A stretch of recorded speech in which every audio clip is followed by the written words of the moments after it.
1945. Mussolini tinha morrido em desgraça. Hitler havia chegado a um fim misterioso e o comunismo estava se fortalecendo como uma força política dominante. As 3 primeiras visões já haviam se cumprido. Agora William Branham se sentia mais otimista acerca de seu ministério, pois Deus cumpria cada visão que ele dava. Foi neste ano que ocorreu o incidente do touro assassino e a cura da esposa do incrédulo Sr. Andrews. 1946. No dia 21 de março de 1946, Meda dá à luz ao seu primeiro filho, uma menina chamada Rebecca Branham.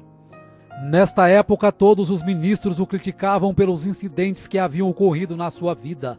O paradoxo de pregar a cura divina e perder tantos queridos de uma só vez, e acabavam por dizer que todos os milagres que seguiam as visões procediam de poderes demoníacos. Isto deixou William Branham muito deprimido e já estava começando a crer que tudo o que acontecia com ele era obra do inimigo. 7 de maio de 1946, um dia que marcaria William Branham para o resto da vida. Em meio a um grande desespero, William Branham deixa $17 para Meda se sustentar e vai para a caverna Greensmill, o lugar onde ele fazia contato direto com Deus, e diz para Meda que não voltaria enquanto Deus não o tirasse desta opressão.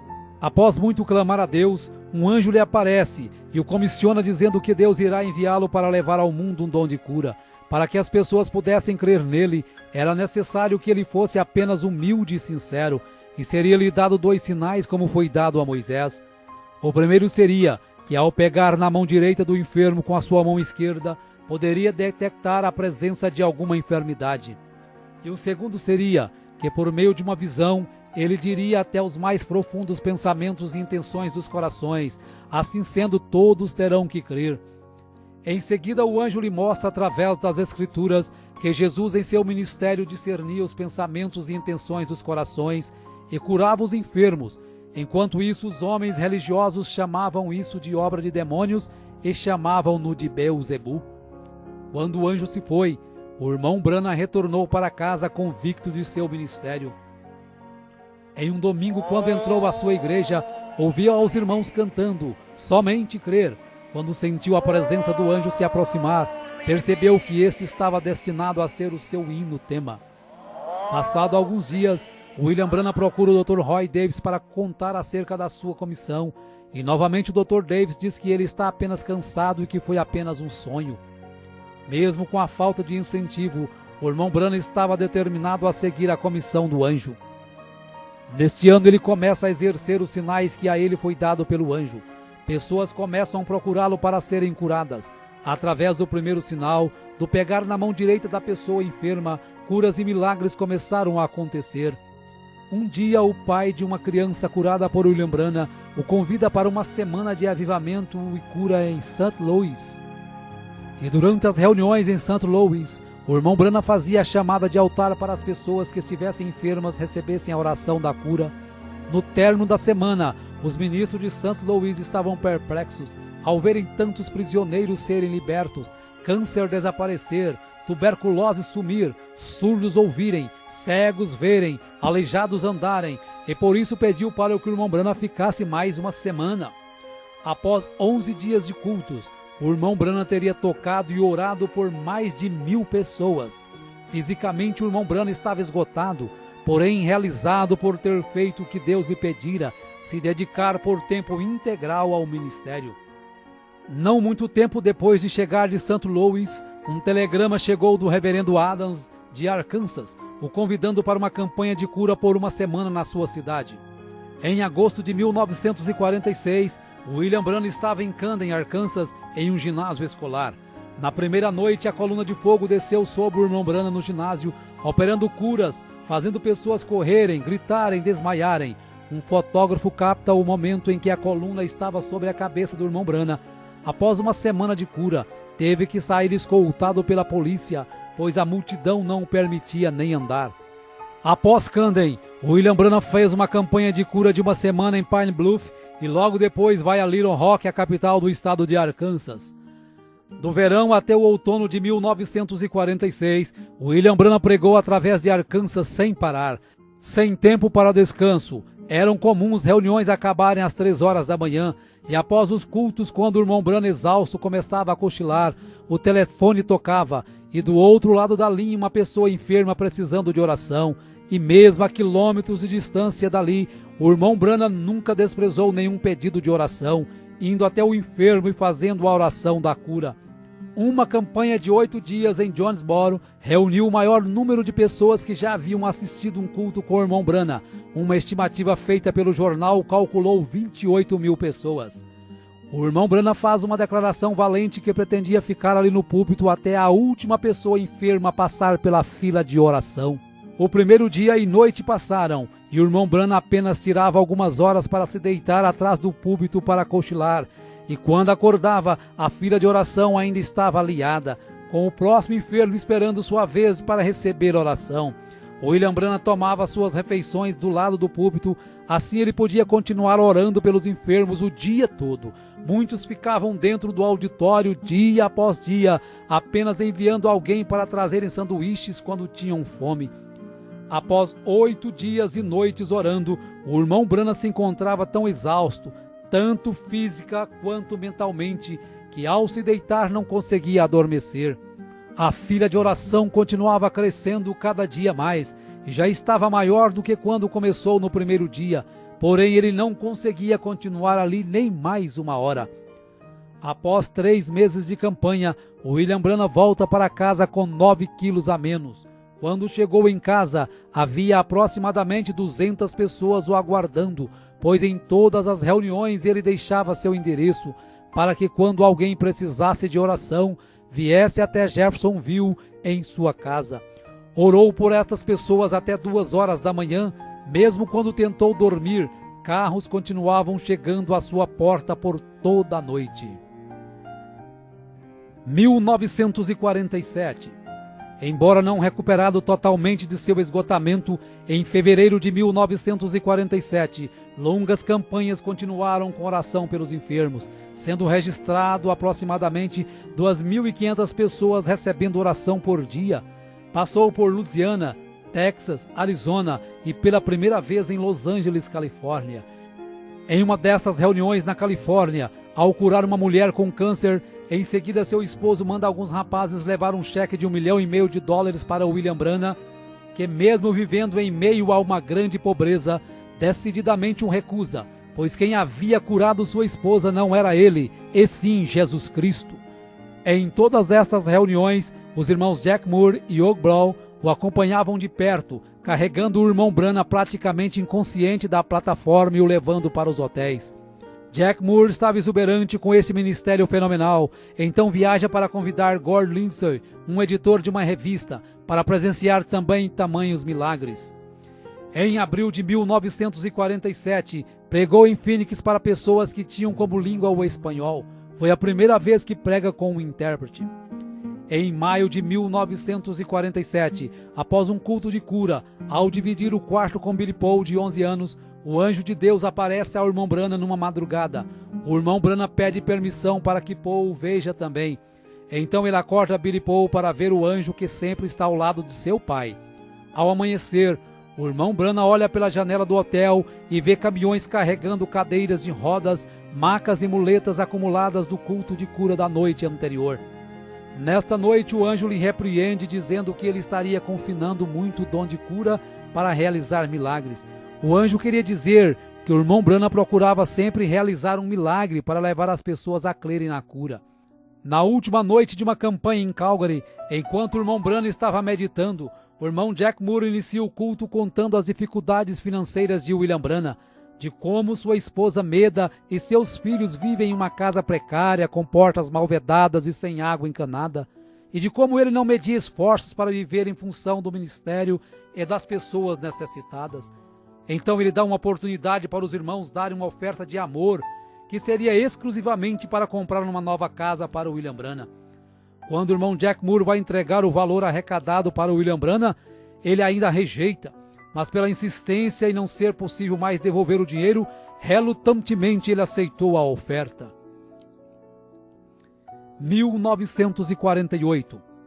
Em janeiro de 1948, quando o irmão Branham estava indo para uma campanha na Califórnia, recebe a visão de um menino sendo ressuscitado e pede para que todos anotem esta visão na página branca da Bíblia, pois não sabia quando nem onde aconteceria.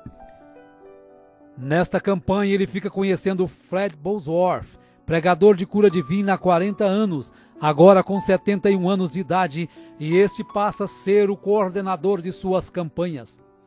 Novamente, William Branham é testado por Deus através de um cheque de $25.000 que um homem que teve sua esposa curada lhe oferecera. Porém, novamente, o irmão Branham o recusa instantaneamente e o rasga na frente do doador. A saúde do irmão Branham cada dia se agravava mais.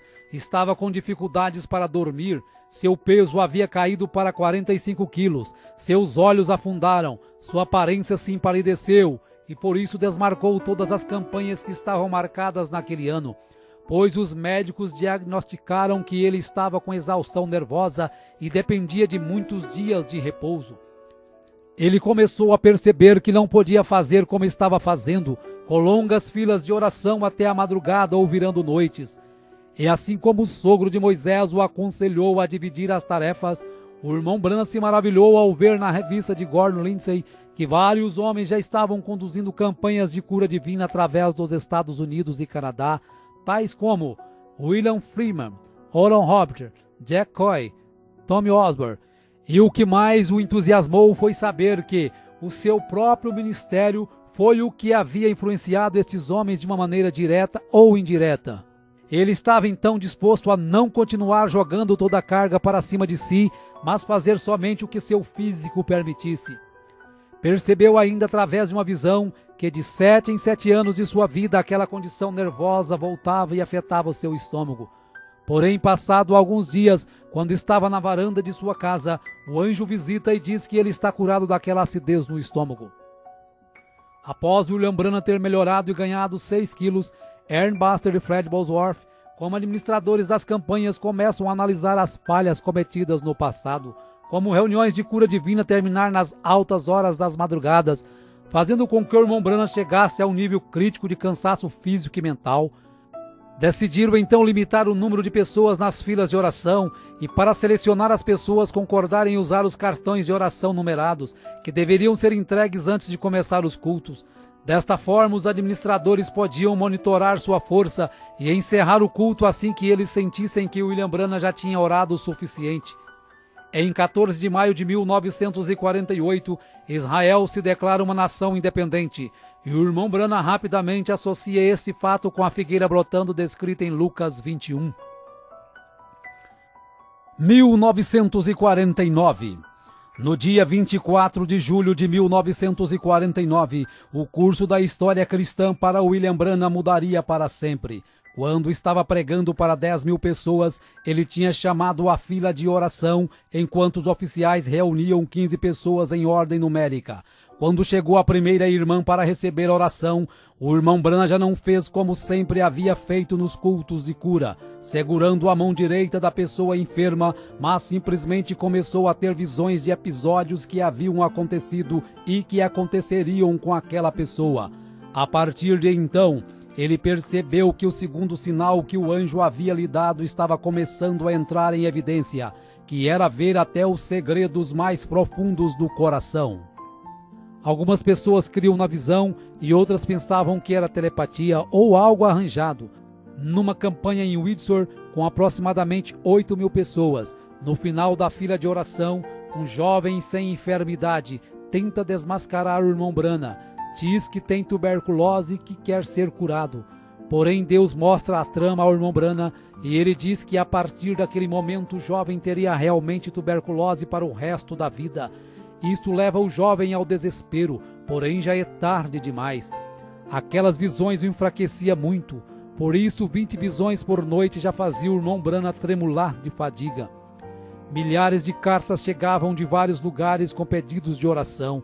Não sendo mais possível atender tantas cartas, ao ler o livro de Atos no capítulo 19 e ver que o apóstolo Paulo orava pelos lenços, ele sentiu de fazer o mesmo, porém como não tinha condições de comprar tantos lenços, Ele cortava um grande lençol em pedaços, orava por cada um, e seus administradores, Fred Bosworth e Ernie Buster, enviava por carta de volta para cada pedido de oração, explicando na carta para o enfermo que deveria guardar seu pano orado na Bíblia na passagem de Atos 19. Não passou muito tempo quando começaram a chegar cartas com testemunho das pessoas que haviam recebido os panos orados. Uma campanha em Fort Wayne, Indiana, quando acabara de curar uma criança com pólio, a organista, ao ver isto, levantou suas mãos e gritou, enquanto sobrenaturalmente as teclas do piano continuaram sozinhas a tocar o mesmo hino. Nesta mesma noite que John Ryan, um velho homem cego, é curado, porém sua cura só é efetivada alguns dias depois, quando estava na barbearia. 1950.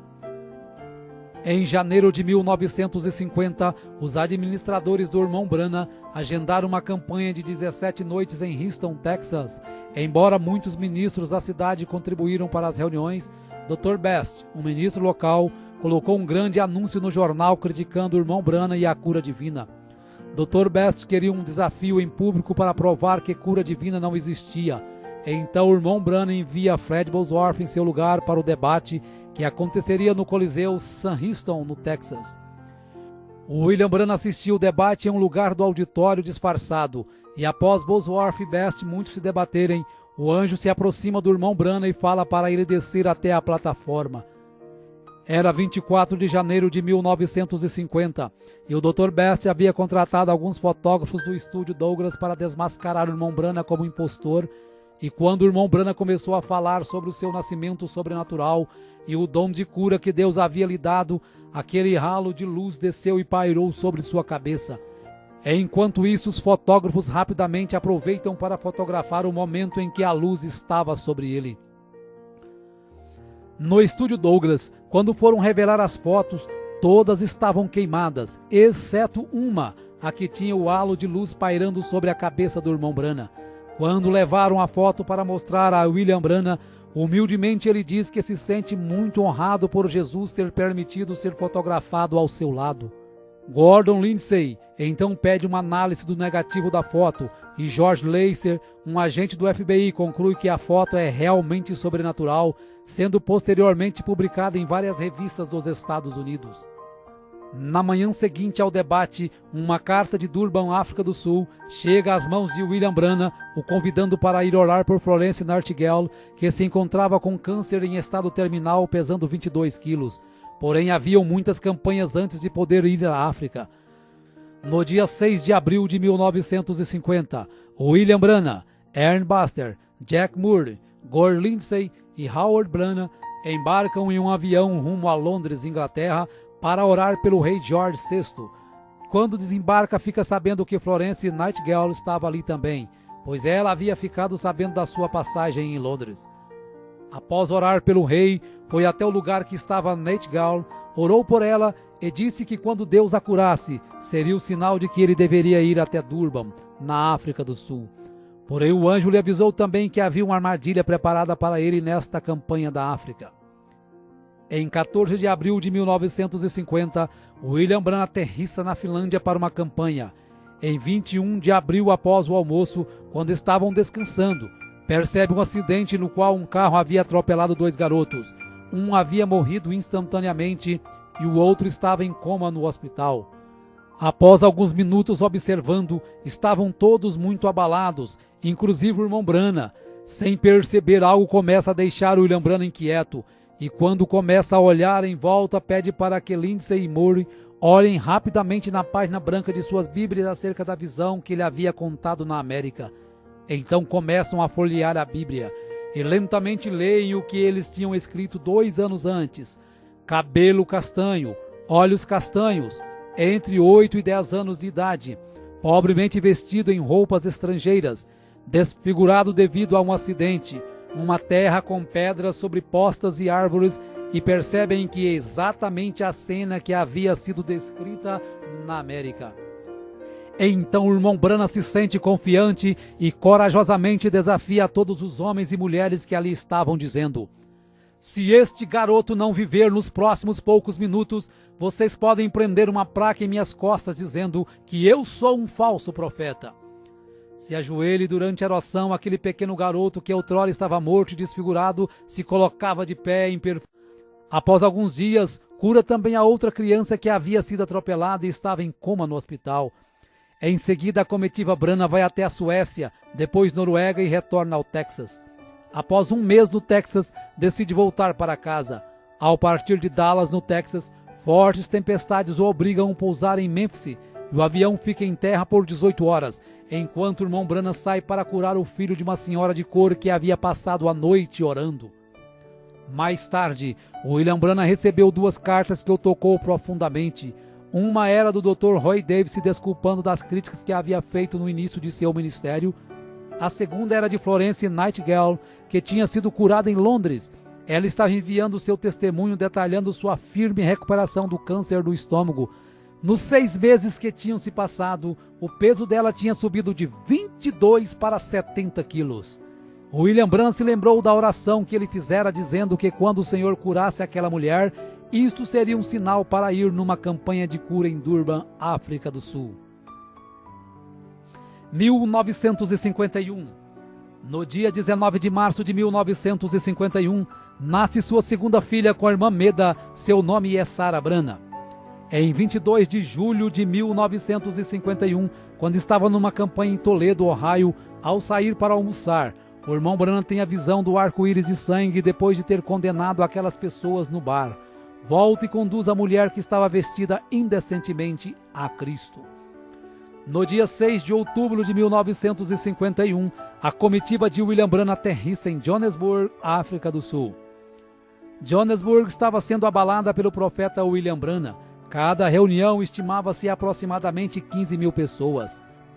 Quando Ernest Baxter o avisou que estariam partindo para outras cidades do sul, o anjo mostra ao irmão Branham que ele não deveria ir embora de Johannesburg agora. Deveria ficar em Johannesburg por mais 2 semanas e logo depois, mais 10 dias numa caçada com Sidney Jackson, um homem que ele conheceria dias depois. Após isto, deveria ir direto a Durban e ficar o tempo que Deus quisesse que ele ficasse.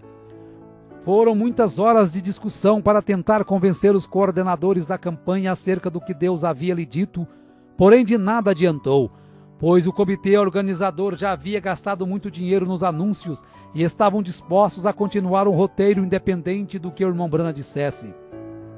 O irmão Branham então foi orar a Deus, e quando estava orando à noite em seu quarto, recebe a visita do anjo que diz para ele ir para as cidades do sul com os coordenadores, conforme eles tinham programado. Porém, esta era uma vontade permissiva de Deus, e ele sofreria muito por isto. Nesta hora, William Branham recorda da visão quando o anjo lhe fala da armadilha que estava preparada para ele na África. Após vários dias de campanha por várias cidades, a comitiva chega a Durban, em 20 de novembro de 1951. O abdômen de William Branham doía muito, e logo ele percebeu que era por sua desobediência. Os cultos seriam realizados no hipódromo Greyville e os sermões seriam pregados com auxílio de 15 intérpretes. Na primeira noite, o irmão Branham nota a grande quantidade de raças e o administrador lhe explica que Durban era a única cidade que o governo permitia colocar todos no mesmo lugar. Então o irmão Branham entendeu o porquê Deus queria que ele fosse direto para Durban. O profeta continua sentindo fortes dores no abdômen, mesmo quando estava orando e os enfermos sendo curados. Ele pedia para ser curado também, mas não era respondido, e se viu merecedor daquela rejeição pela desobediência. Em um momento chegou a ser tirado da plataforma chorando de dor. Todos os recordes de frequência estavam sendo quebrados naquelas reuniões. No culto de domingo à noite, estimou-se aproximadamente 50 mil pessoas. Foram tantas curas e libertações que quando o prefeito da cidade chamou o irmão Branham na janela do hotel, ele ficou atônito vendo 7 caminhões de gado abarrotados de cadeiras de rodas, muletas, macas e aparelhos, sendo seguidos por uma multidão de nativos de todas as tribos, ombro a ombro, sem inimizade, cantando somente crer, tudo é possível somente crer. Durante 10 semanas na África, a comitiva William Branham tinha conduzido 120 cultos em 11 cidades, com a frequência de 500 mil pessoas e 10 mil pessoas sendo conduzidas a Cristo pelo batismo. Tudo isso exigiu que o irmão Fred Bosworth continuasse na África por mais um mês para ajudar aos ministros locais a estabelecerem os novos convertidos a Cristo. 1952.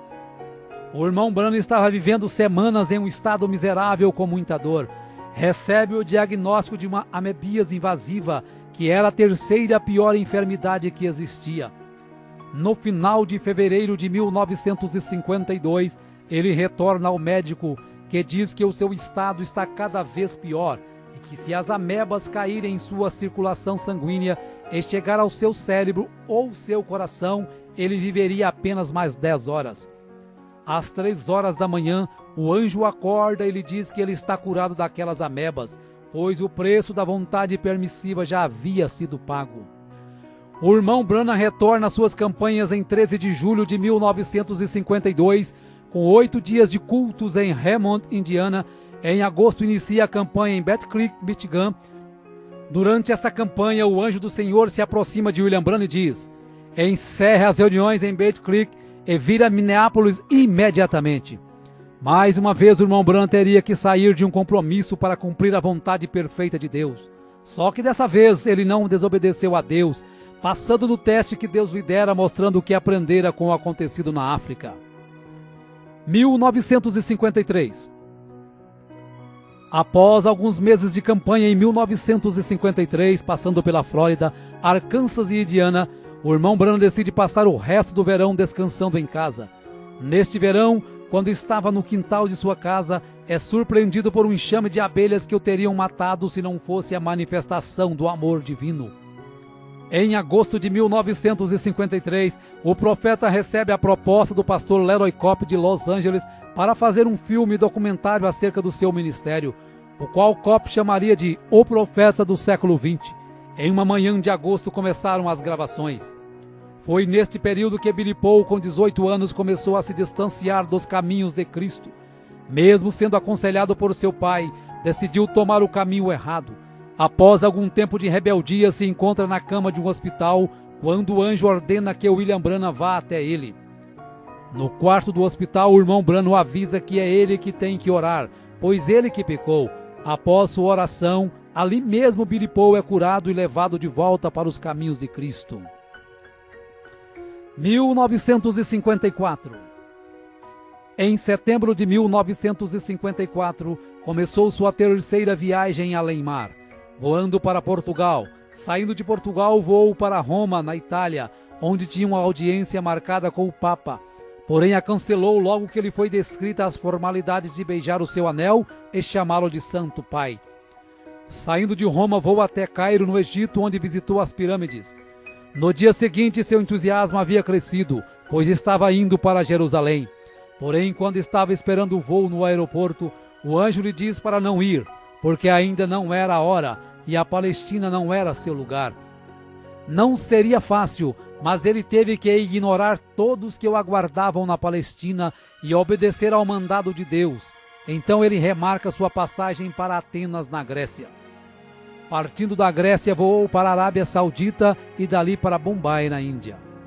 Em Bombai, o público supera todos os recordes de todas as reuniões já presenciadas pelo irmão Branham. O prefeito estimou 500 mil pessoas em um só culto. Ao voltar da Índia, com o corpo exausto, em outubro vai para as montanhas do Colorado caçar e retorna ao lar reanimado corporalmente.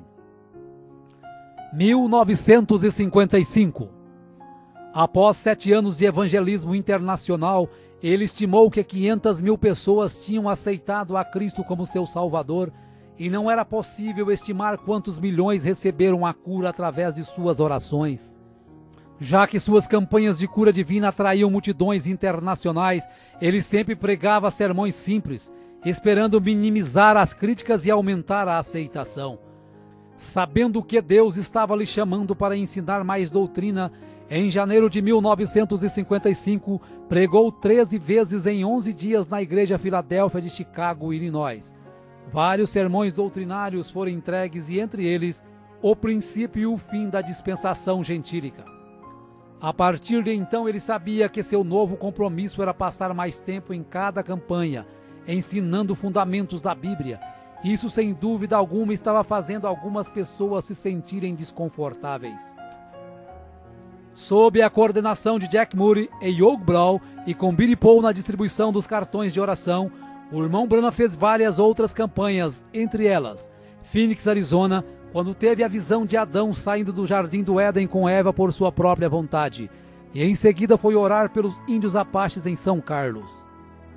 Em 4 de março de 1955 foi a Los Angeles, Califórnia, e lá percebeu que filmes e apresentações de televisão estavam distanciando muitas pessoas das coisas de Deus, pois a frequência em suas campanhas estavam caindo nos últimos 3 anos. A cura divina já não estava sendo tão acreditada, por ter surgido tantos charlatões com todos os tipos de teorias e sentimentos estranhos e chamando isto de sinais de Deus. William Branham percebe que a igreja pentecostal estava se esfriando muito, estavam começando a criar grupos e denominações, então começa a luta para levar o povo a viver a verdadeira vida cristã acima de qualquer dogma ou denominação. Em 1950, o irmão Branham ouve uma voz dizer que ele teria um filho, e este se chamaria José, apesar de ter tido apenas 2 filhas, e o médico dizer que Meda não poderia mais gerar filhos. No dia 19 de maio de 1955, nasce seu terceiro filho com Meda, chamado José Branham. Em 18 de junho de 1955, William Branham aterrissa em Zurique, na Suíça, com a programação de falar por 9 dias.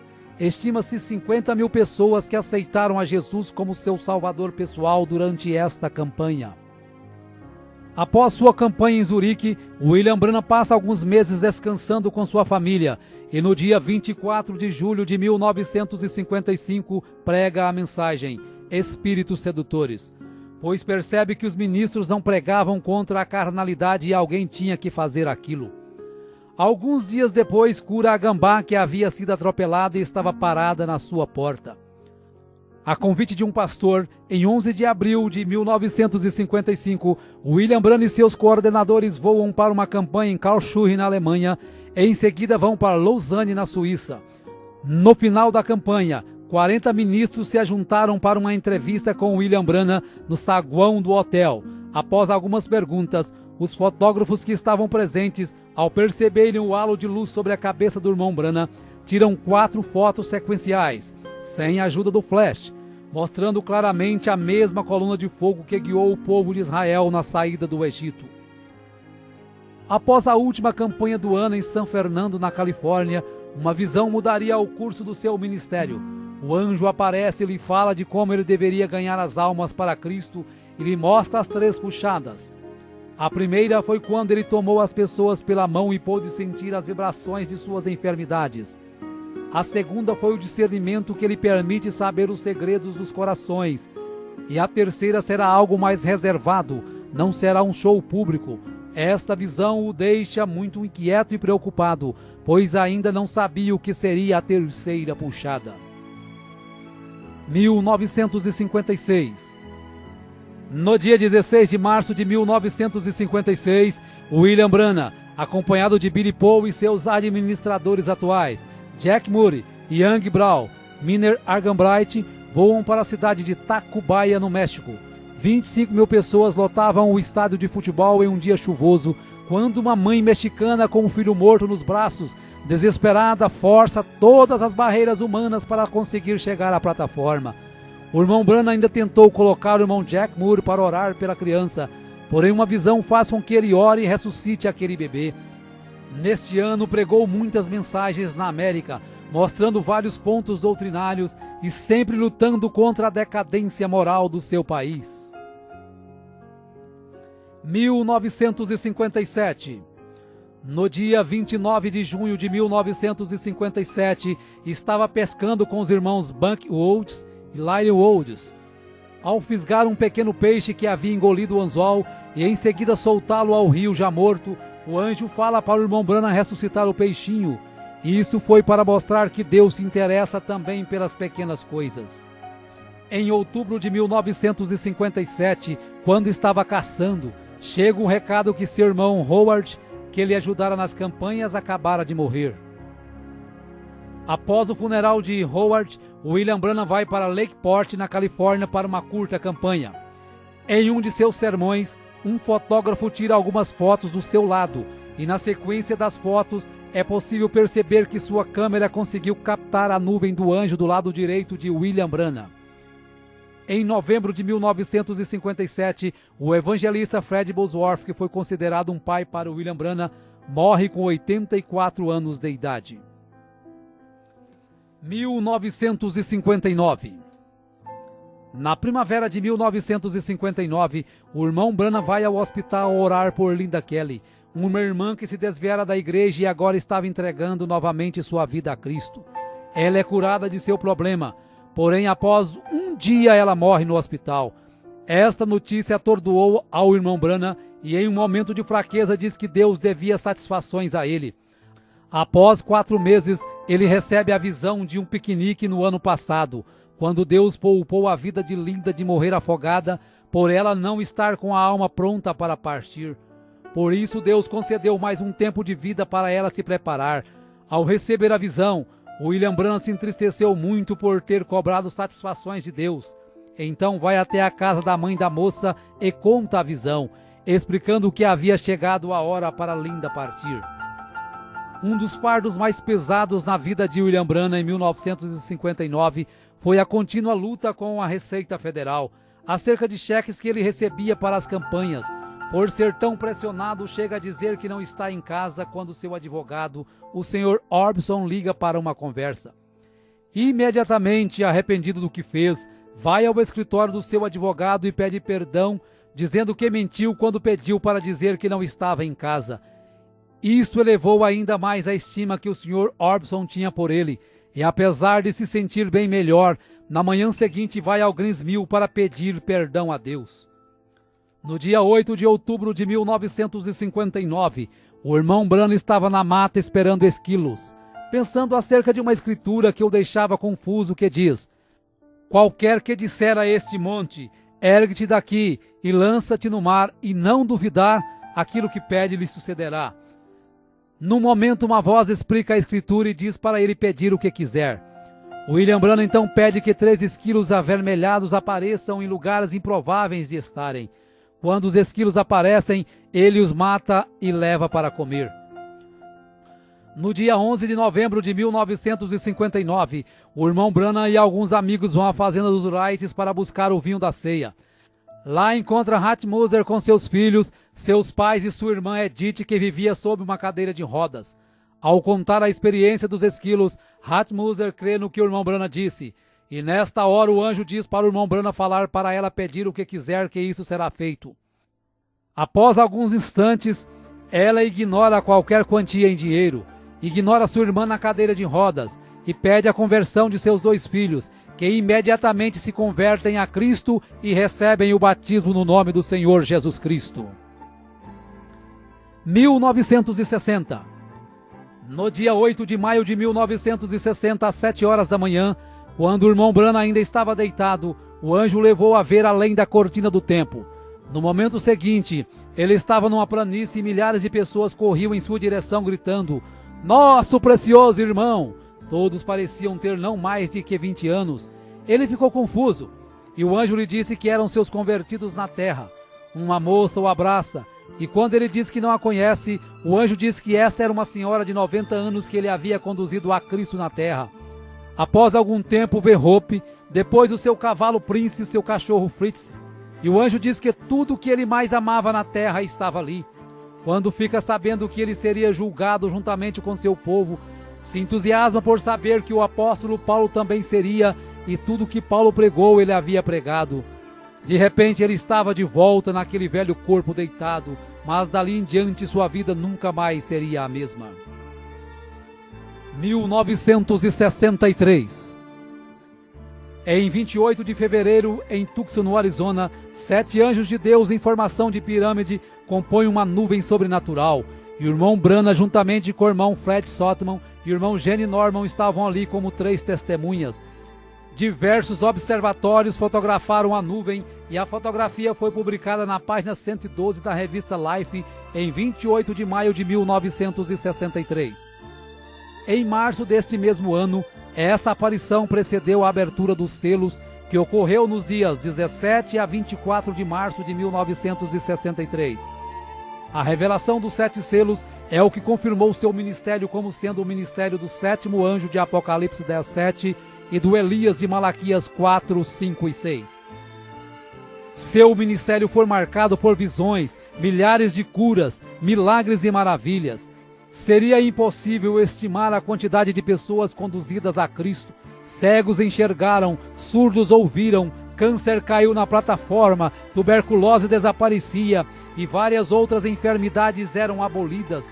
O que muito admirou a muitos dos seus coordenadores foi que durante todas suas campanhas nunca precisou pedir dinheiro para custear nenhuma delas, pois ele prometeu que permaneceria no campo enquanto Deus suprisse suas necessidades.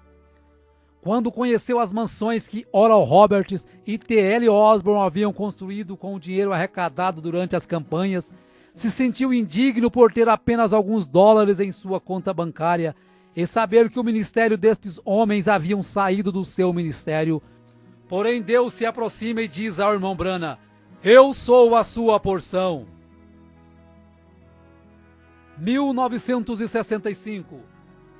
No dia 18 de dezembro de 1965, o irmão Branham estava retornando de Tucson, no Arizona, a Jeffersonville, Indiana, e havia programado ao retornar pregar sobre um tema intitulado A Trilha da Serpente. Na viagem estava Billy Paul com sua esposa Lois, seu filho Paul e José Branham em um carro, e no outro carro logo atrás estavam William Branham com sua esposa Meda e sua filha Sarah.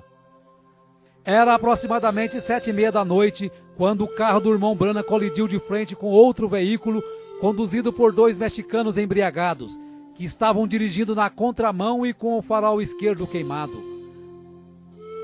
Quando Billy Paul olhou no retrovisor e percebeu o acidente, volta e encontra morto um dos rapazes mexicanos e sua família em estado muito grave presa às ferragens.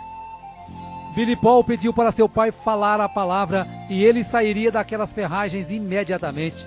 Porém, o irmão Branham disse que o dom era para ser usado para os outros e não para si mesmo. Tanto que, ao saber que Meda estava morta, colocou a mão sobre ela e a ressuscitou ali mesmo no local. Quando o corpo de William Branham em coma deu entrada no hospital, muitas pessoas que estavam internadas até mesmo na UTI foram curadas instantaneamente. Apesar de todos os esforços, o irmão Branham veio a falecer no hospital 6 dias depois do acidente. As irmãs Meda e Sarah, com algumas fraturas, receberam alta alguns dias depois. O irmão Branham morreu aos 56 anos de idade, em 24 de dezembro de 1965, às 5h49. E como era o seu desejo, Billy Paul, juntamente com os irmãos que estavam ali no hospital na hora da notícia do seu falecimento, tiraram os chapéus e cantaram a estrofe do hino: somente crer, tudo é possível, somente crer. O irmão Branham foi sepultado alguns meses depois, em abril de 1966. Porém, sua morte não pôs fim a seu ministério, e hoje, 100 anos após o seu nascimento, nós podemos dizer que muito em breve estaremos estreitando sua mão e diremos juntos: nosso precioso irmão, obrigado pelo seu esforço, pela sua renúncia, por seu ministério. Estamos unidos hoje para estarmos juntos amanhã. 2009, 6 de abril de 2009. Ainda ressoa a voz de Deus através da mensagem do profeta William Marion Branham. Por enquanto estaremos nos reunindo e pregando esta mensagem a todos os povos e nações. Até nos encontrarmos com Jesus.